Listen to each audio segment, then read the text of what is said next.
اعوذ باللہ من الشیطان اللعین الرجیم بسم اللہ الرحمن الرحیم الحمد للہ رب العالمین۔ عزیز ناظرین و سامعین، السلام علیکم ورحمۃ اللہ وبرکاتہ۔ ماہ محرم الحرام کا آغاز ہو چکا ہے اور پروگرام کا آغاز کرنے سے پہلے ہم امام زمانہ اجل اللہ تعالیٰ فرجہ الشریف اور جناب فاطمہ زہرا کی خدمت میں امام حسین علیہ السلام کے خون ناحق کا پرسہ پیش کرتے ہیں۔ استقبال ہے آپ لوگوں کا پروگرام کربلا کی تاریخ میں آج، جہاں پر ہم گفتگو کریں گے انشاءاللہ تاریخ کربلا پر، یکم محرم سے لے کر روز عاشورہ کی عصر تک کیا کیا واقعات کربلا میں امام حسین اور ان کے اصحاب اور اہل حرم کے سامنے درپیش آئے، ان پر تھوڑی سی تفصیل، تھوڑی سی ڈیٹیل میں گفتگو کریں گے، اور اس گفتگو میں میرا ساتھ دیں گی خواہر تفسیر فاطمہ رضوی۔ آئیے گفتگو کا آغاز کرتے ہیں ان کا استقبال کر کے۔ السلام علیکم۔ وعلیکم السلام ورحمۃ اللہ۔ شکریہ آپ کا، کیونکہ یہ ایپیسوڈز بہت چھوٹے چھوٹے ہوں گے تو میں تمام ایپیسوڈز کے لیے ابھی ہی آپ کا بہت بہت شکریہ ادا کر دیتی ہوں کہ اس پوری گفتگو میں آپ ہمارے ساتھ رہیں گی انشاءاللہ۔ خواہر گفتگو کا آغاز کرتے ہیں۔ جیسے میں نے کہا کہ ہم چھوٹے میں بات کو مکمل کرنے کی کوشش کریں گے، تو امام حسین علیہ السلام دوسری محرم کو کربلا کی زمین پر پہنچے۔ یہ بہت ہی واضح بات ہے جو ہم اکثر ممبروں سے سنتے رہتے ہیں، مجلسوں میں، نوحوں میں، مرثیے میں، ہر جگہ اس بات کا ذکر ہوتا رہتا ہے۔ تو 2 محرم کو پہنچے ہیں، یعنی کہ ظاہر سی بات ہے کہ پہلی محرم کو کہیں کربلا کے قریب رہے ہوں گے۔ بے شک۔ تو وہ کون سی زمین تھی جہاں پہلی محرم کو، کیونکہ آج ہم پہلی محرم کے اعتبار سے گفتگو کر رہے ہیں، پہلی محرم کو امام کہاں پر تھے اور اس زمین پر کیا کوئی واقعہ، کوئی خاص واقعہ درپیش آیا جس کا آپ ذکر کرنا چاہیں؟ اعوذ باللہ من الشیطان الرجیم، بسم اللہ الرحمن الرحیم، وبہ نستعین وہو خیر وناصر ومعین۔ جواب کا آغاز رسول اللہ صلی اللہ علیہ وآلہ وسلم کی ایک حدیث سے کرنا چاہوں گی کہ ہم اس امام حسین کے بارے میں گفتگو کرنے جا رہے ہیں جس کے لیے نبی کریم نے فرمایا ان الحسین مصباح الہدی و سفینۃ النجاۃ۔ بے شک حسین ہدایت کا چراغ اور نجات کی کشتی ہے۔ اور ایک مقام پر نبی نے فرمایا کہ اللہ نے یہ القابات امام حسین کو آسمانوں میں دیا ہے، اور آسمان کی بلندیوں میں جنت کے ہر دروازوں پر امام حسین کا یہی لقب لکھا ہوا ہے، ان الحسین مصباح الہدی۔ یہ مصباح الہدی، یہ نجات کی کشتی ہیں، اور یہ وہ حسین غریب ہیں جنہوں نے 28 رجب کو مدینہ چھوڑا تھا۔ ہم سب جانتے ہیں کہ مدینے سے امام حسین سب سے پہلے مکہ پہنچے تھے۔ مکہ میں امام حسین نے ارادہ کیا تھا حج کا، بالکل ٹھیک۔ حج کے بعد جب امام حسین کو پتہ چلا تھا کہ احرام میں بھی خنجر لے کر لوگ آ گئے ہیں مولا پہ حملہ کرنے کے لیے، تو حج کو عمرے میں تبدیل کیا، خانہ کعبہ کی حرمت کے لیے، خانہ کعبہ کی حرمت کے لیے، اور بڑا افسوس ظاہر کرتے ہوئے مولا وہاں سے روانہ ہوئے کہ میں اس بات کا صدمہ لے کر یہاں سے جا رہا ہوں کہ میں یہاں ہوں اور حج کیے بنا واپس جاتا ہوں۔ یہ کتنی درد کی بات تھی امام حسین کے لیے۔ وہاں سے نکلے مولا، اور مکے سے نکل کر مولا کا جو راستہ طے کر رہے تھے وہ کوفے کی طرف تھا۔ کوفے پہنچنے کے بعد پھر کوفے کے بعد کا جو راستہ ہے وہ چھوٹے چھوٹے مقامات پر مولا رکتے ہوئے گئے تھے۔ میں آپ کی خدمت میں پہلے وہ چھوٹے چھوٹے جو مقامات تھے صرف ان کا نام لے لوں۔ اس کے بعد امام حسین کربلا سے پہنچنے سے پہلے ایک دن پہلے یعنی 2 محرم کو پہنچے تھے، پھر کہاں تھے اس کا تذکرہ آپ کی خدمت میں کرنا ضروری سمجھوں گی۔ سب سے پہلے کوفے سے نکلے، خزیمیہ نامی ایک مقام پہ پہنچے، خزیمیہ سے سالبیہ میں پہنچے۔ سالبیہ وہ مقام تھا، وہ جگہ تھی جہاں پہ امام حسین کو جناب مسلم اور جناب ہانی کی شہادت کی خبر ملی تھی۔ اچھا، یہ اس جگہ کا نام ہے۔ سالبیہ سے مولا نکلے، شقوق کے مقام پہ پہنچے۔ شقوق کا مقام وہ تھا جہاں امام حسین کو کوفے والوں کی بے وفائی کی خبر ملی تھی، اور مولا حسین کو باقاعدہ طور پر یہ بتایا جا چکا تھا کہ مولا آپ جا تو رہے ہیں، سفر آپ نے شروع تو کر دیا ہے، لیکن کوفے والے آپ کے خلاف متحد ہو چکے ہیں، آپ کے خلاف جمع ہو چکے ہیں، اور اب وہ سب آپ کے ساتھ بغاوت پر اتر آئے ہیں۔ مولا وہاں سے نکلے، شقوق سے زبالہ کے مقام پہ پہنچے، زبالہ کے مقام سے بطن عقبہ پہنچے، بطن عقبہ سے اپنا راستہ طے کرتے ہوئے شراف کے مقام پہ پہنچے، اور پھر شراف سے آگے نکل کے ایک مقام آتا رحیمہ۔ رحیمہ کے بعد جو آخری مقام تھا کربلا سے پہنچنے کا، وہ مقام تھا بنی مقاتل۔ اچھا، اس جگہ کا نام ہے بنی مقاتل. اب ظاہر ہے کہ 2 محرم کو اگر امام حسین کربلا پہنچ رہے ہیں تو پہلی محرم کو بنی مقاتل میں رہے ہوں گے. بنی مقاتل وہ جگہ ہے جہاں امام حسین نے اپنے خیمے کو لگایا تھا, وہاں رکے تھے, ٹھہرے تھے. اور وہیں اسی مقام پر امام حسین کو یہ خبر دی گئی تھی کہ یہاں عبید اللہ ابن حر جوفی بھی موجود ہے قریب میں, وہ بھی اس کا خیمہ بھی لگا ہوا ہے. آپ کے ذہن میں سوال آئے گا کہ عبید اللہ ابن حر جوفی کون ہے؟ سب سے پہلا یہ سوال آپ کے ذہن میں آئے گا. عبید اللہ ابن حر جوفی کے بارے میں یہ کہا جاتا ہے کہ یہ خلیفہ ثالث یعنی تیسرے خلیفہ کے ساتھ موجود تھا, اور پھر اس کے بعد اس نے امام امیر المؤمنین امام علی کے خلاف بھی جنگ صفین میں باقاعدہ جنگ کی ہے, مولا کے اگینسٹ میں کھڑا تھا. اور اس کے لوٹ مار کے قصے جو ہے وہ بہت زیادہ مشہور ہے, تاریخ بہت زیادہ اس کے لوٹ مار کے قصے بیان کرتی ہے.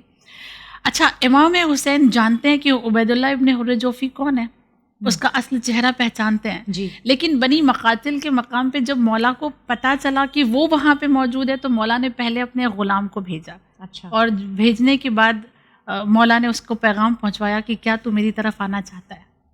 اب یہاں سے غربت امام حسین کا اندازہ لگا سکتی کہ ایسے انسان کو بھی امام اپنی طرف آنے کی دعوت دے رہے.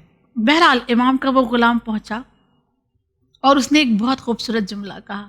کہتا ہے عبید اللہ ابن حر جوفی, میں تیرے لیے بہت نایاب تحفہ لایا, میں تیرے لیے بہت قیمتی خزانہ لایا. وہ کہتا ہے ایسا کیا قیمتی خزانہ ہے؟ کہا تجھے حسین ابن علی نے اپنے لشکر میں شامل ہونے کی دعوت دی. سبحان اللہ. وہ کہتا ہے ٹھیک ہے یہ سب تو صحیح ہے لیکن میں ان کے لشکر میں آنا نہیں چاہتا. چلا گیا واپس, مولا کو جا کے بتاتا ہے کہ مولا وہ نہیں آنا چاہتا. مولا نے کہا ٹھیک ہے کوئی بات نہیں, حسین خود جائے گا. اللہ. مولا خود اب عبید اللہ کے پاس جاتے ہیں. وہاں جانے کے بعد مولا نے اسے یاد دلایا کہ تو جانتا ہے کہ تو نے کیا کیا کیا ہے؟ وہ کہتا ہے ہاں مجھے یاد ہے, میں کتنا گنہگار ہوں میں جانتا ہوں. مولا اس سے فرماتے ہیں کہ کیا تو توبہ کرنا چاہتا ہے؟ کیا تو واپس آنا چاہتا ہے؟ کیا تجھے موت پر یقین ہے؟ کہتا ہے ہاں یقین ہے. تجھے یقین ہے کہ قیامت ہے؟ کہتا ہے ہاں یقین ہے. تو توبہ کر کے پلٹ کر آنا چاہتا ہے تاکہ تیرے گناہ کے سزا کم ہو سکے؟ وہ کہتا ہاں آنا چاہتا ہوں. کیا راستہ ہے؟ مولا نے کہا بس میری نصرت. یہی تو ہے سفینہ نجات. یہی سفینہ نجات. امام کی کشتی میں سوار ہو جا, میری نصرت تیرے لیے راستہ ہے کہ تو اپنے توبہ کے راستے کو اختیار کر کے میرے پاس آ جا. اب اس کا جواب سنیں. آپ دیکھیں درد امام حسین ہم سمجھ نہیں سکتے. ہم یہ سمجھ رہے ہیں عصر عاشور درد ملا ہے. نہیں, امام حسین 28 کو جب نکلے تب سے درد شروع ہوا ہے ان کے قلب کا. اب وہ کہتا ہے ہاں میں جانتا ہوں آپ نواز رسول ہیں, میں جانتا ہوں آپ نجات کی کشتی ہیں, میں جانتا ہوں کہ اگر میں نے آپ کی نصرت کی تو اس سے بڑی میرے لیے کوئی فلاح و بہبودی نہیں ہے, لیکن میں موت سے ڈرتا ہوں تو میں آپ کا ساتھ نہیں دے سکتا, میں آپ کے ساتھ نہیں آؤں گا. ہاں یہ میرا گھوڑا ہے, اس کو لے جائیے, آپ اسے لے جائیے, یہ بہت تیز رفتار ہے, آپ کی یہ مدد کرے گا. امام مسکرائے اور مسکرا کے کہا جب تو خود میرے ساتھ آنے کو تیار نہیں ہے تو پھر میں تیرے گھوڑے کو لے کے کیا کروں گا, مجھے نہیں چاہیے. یعنی اس مقام پر امام کی آپ غربت سمجھیں, ان کی مظلومیت سمجھیں, یا یوں سمجھ لیں کہ امام ہر لمحے اپنی حجت تمام کر رہے تھے. ابھی کربلا پہنچے نہیں ہیں, کربلا پہنچنے سے پہلے بھی ظالموں کو اپنے ساتھ آنے کی دعوت دے رہے تھے. یہ مقام بنی مقاتل کی بات ہے, بنی مقاتل. اور غالباً یہ پہلی محرم کو ہی یہ انسیڈنٹ ہوا ہے. اور اسی طرح اگر ہم دیکھیں تو یہی وہ مقام تھا جہاں پہ عمرو ابن قیس اپنے چچا کے ساتھ جب امام کی خدمت میں آیا تو مولا نے کہا ساتھ دینے آئے ہو؟ کہتے نہیں, ہم ساتھ دینے نہیں آئے, ہم جانتے ہیں آپ حسین ابن علی ہیں, ہم جانتے ہیں آپ نواز رسول ہیں, ہم کو معلوم ہے کہ آپ فرزند زہرا ہے, مگر ہم کیا کریں, ہماری فیملی بہت بڑی ہے اور ہمارے اوپر بہت زیادہ لوگوں کی ذمہ داری. آپ کے ساتھ آ جائیں گے تو ان کو کون سنبھالے گا؟ اللہ اکبر. تو ہم آپ کا ساتھ نہیں دے سکتے. محبت ہے آپ سے لیکن آپ کا ساتھ نہیں دے سکتے. عمرو ابن قیس سے اور عبید اللہ ابن حر جوفی سے مولا نے دونوں سے ایک ہی جملہ کہا تھا کہ نہیں آنا چاہتے, مولا اس پر بھی راضی ہے, مت آؤ, چلے جاؤ, مگر میری وصیت ہے کہ تم اس مقام کو چھوڑ کر بہت دور چلے جاؤ, کیونکہ ابھی عصر عاشور جب میں حل من کی صدا بلند کروں گا اور وہ کانوں میں تمہارے پہنچ جائے گی تو تم کو اس آواز پر لبیک کہنا واجب ہو جائے گا. لہٰذا اتنے دور چلے جاؤ کہ تمہارے کانوں تک میری استغاثہ کی صدا نہ پہنچے. آپ سمجھے نا کہ کتنا قریب ہوگا وہ کربلا سے مقام کہ جہاں سے امام کہہ رہے ہیں کہ وہاں تک امام کی آواز پہنچ سکتی تھی کہ مولا وہاں سے ان کو ہٹنے کو کہتے ہیں. یہ بنی مقاتل کے مقام پر یہ حالات. کیا یہ وہی مقام تھا جہاں جناب حر علیہ السلام نے آ کے راستہ روکا تھا امام حسین کا؟ جناب حر نے جہاں راستہ روکا ہے وہ شراف کا مقام ہے. اچھا، لیکن وہ تو پہلے آیا تھا. وہ پہلے آیا تھا. ہاں، یعنی کربلا پہنچنے سے پہلے، کربلا کے بالکل قریب نہیں تھا وہ مقام. وہ شراف کے مقام پہ جناب حر یعنی یہ بنی مقاتل تک حر علیہ السلام کے ساتھ آئے ہیں. جی شراف میں مل کر پھر بنی مقاتل تک جناب حر، ایون کربلا تک جناب حر 2 محرم تک امام حسین کے ساتھ ساتھ چلے ہیں. امام حسین کے ایک ایک کردار کو وہ آبزرو کر رہے تھے، اور ایک ایک ان کی حد یہ ہے کہ 2 محرم کی جب ابھی ہم گفتگو کریں گے تو جناب حر 2 محرم کو ہی شرمندہ تھے.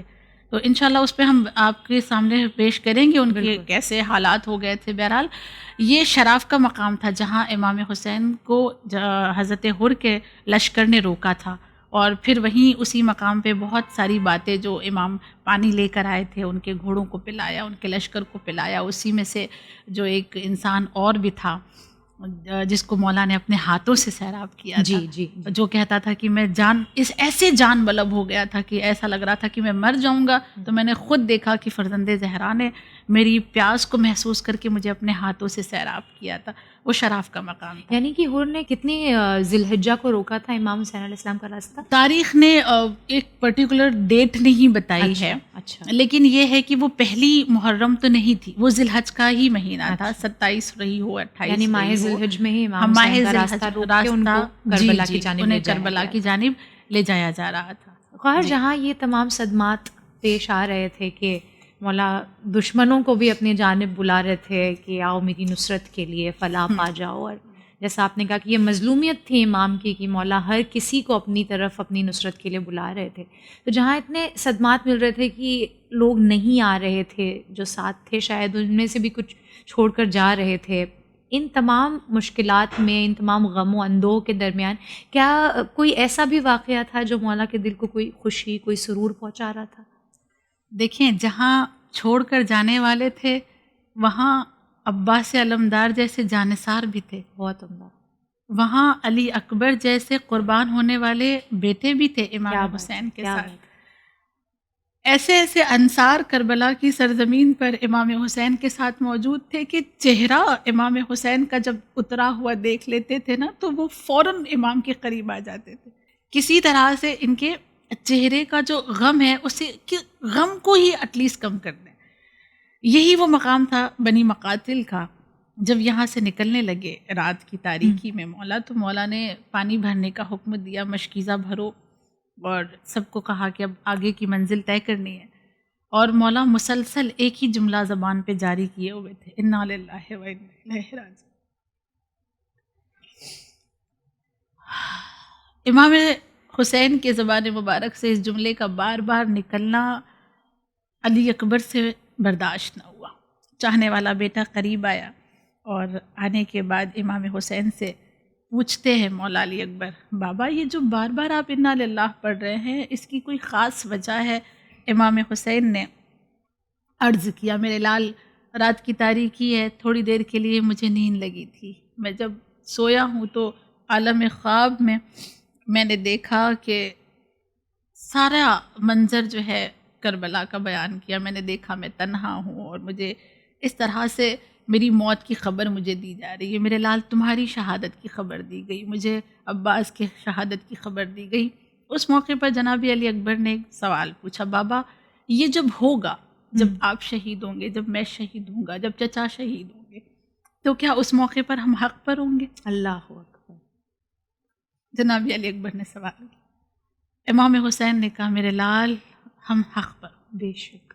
جیسے ہی کہا نا ہم حق پر ہوں گے، علی اکبر مسکرائے اور مسکرا کر اپنے بابا سے کہتے ہیں، بابا اگر ہم حق پر ہیں تو پھر ہمیں موت کی کوئی پرواہ نہیں ہے. کیا بات. امام حسین نے بڑھ کر اپنے بیٹے کو سینے سے لگایا، پیشانی کا بوسہ دیا، ایک جملہ کہا مولا نے، جزاک اللہ من ولدی، سبحان اے میرے بیٹے اللہ تمہیں اس کا اجر دے گا. یعنی کہتے ہیں نا کہ اگر صالح نیک بیٹا ہو تو ماں باپ کے قلب کو سکون ملتا ہے. باپ کے لیے وہ ایک سکون قلب ہو جاتا ہے نا ایک بیٹا. کربلا کی سرزمین پہ پہنچنے سے پہلے جہاں لوگ اس طرح سے امام کا ساتھ چھوڑ رہے تھے، وہاں جناب علی اکبر جیسے بیٹے امام حسین کے دل کو راحت دے رہے تھے، سکون دے رہے تھے، دلاسا دے رہے تھے، اور انہی کے سہارے پر امام حسین اپنے سفر کو جاری رکھے ہوئے تھے. بے شک بے شک. بہت بہت شکریہ خواہر. عزیزان محترم، یہ تھا ہمارا پہلا ایپیسوڈ پہلی محرم کے اعتبار سے کربلا کی تاریخ میں آج کا، جہاں پر ہم نے وہ تمام واقعات ڈسکس کیے اور ان پر تبصرہ کیا، آپ کے سامنے پیش کرنے کی کوشش کی، جو مجلسوں میں اکثر و بیشتر نہیں بیان کیے جاتے مگر تاریخ کربلا میں درج ضرور ہیں.